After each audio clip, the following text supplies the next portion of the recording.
Hello, hello, hello. Nandito na naman ako. Magandang gabi sa ating lahat. So, ayun na nga guys, no. Tapos lang namin maglaba at saka mananampay na kami.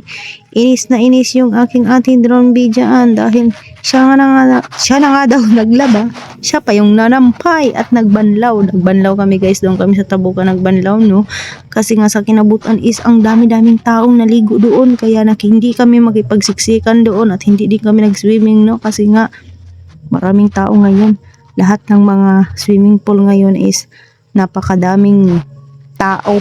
Kaya naglaba na lang kami, hindi kami nag-swimming. At saka naubos na tuloy ang aming labahan. Wala na tuloy kaming problema, no? Ang problema lang namin guys yung magsasampay, no?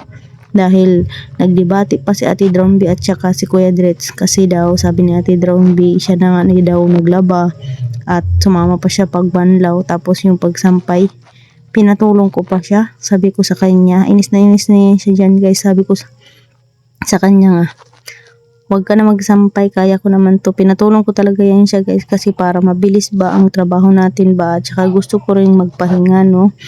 Tapos konti lang naman niyang isasampay. Kung gusto niyang tumulong, hindi tumulong na, wag nang dami pang yaw-yaw, daming reklamo, no. So sinasabihan ko na yan siya na doon, bumalik ka na sa kwarto mo, tapos ako na lang magsampay. So, ayan, kahit naiinis, tumutulong-tulong pa rin. Wala tayong magawa, kaya inayaan ko na lang din yan siya. At saka nga, ang bilis nga ng trabaho pag pinagtutulungan natin yung trabaho, no? Kagaya kanina, yung paglaba lang talaga guys, is hindi talaga ako nakatulong kasi hindi ko yan pinapabayaan talaga yung tindahan doon na si Amshi lang magtitinda. Kasi minsan is wala talagang benta pag sila yung nakatinda doon, kaya ako talaga yung nagtinda doon sa tindahan. So, ayan na. Ang bilis tapos magsampay pag pinagtutulungan yung isang trabaho. Kaya sabi ko sa kanila is dapat talaga yung trabaho is pinagtutulungan. Hayaan mo na yan si Kuya Dretz kasi hindi, nag-dryer lang yun siya. Tapos hindi na nagsampay. Kung nagsasampay man yun si Kuya Dretz kanina, hindi pa rin maayos-ayos. So ayun na nga guys, no, tapos na tayong magsampay ay nagpahinga naman ako kasi napagod talaga kami kanina pagbanlaw kasi nasa Tabukan kami magbanlaw at magsasampay pa. Tapos ayan, magpapahinga talaga ako. Pagkatapos naman magpahinga is maniningil kami mamaya. Kaya sabi ko is kahit maidlip lang ako mga 30 minutes or kalahating oras yung aking idlip, no, okay na yun sa akin. Basta makaidlip lang talaga ako at makahiga, no. Kaya nandoon na si Kuya Dretz at saka si Amshi na sa tindahan na sila. Sila na yung nagbabantay doon, dalawa. Tapos si Ate Dromby naman nandyan sa kwarto nagkukulong, nagmumursurosdok siya, no. At saka ayan na nga, hapon na nga dyan, mga 5 na. At saka pupunta na kami ng palengke guys. Maniningil na naman ulit. At saka kukunin naman yung mga wrapper na mga bahaw-bahaw ng mga wrapper. Kinukuha talaga yan namin. Tapos mamili na rin kami ng mga uulam.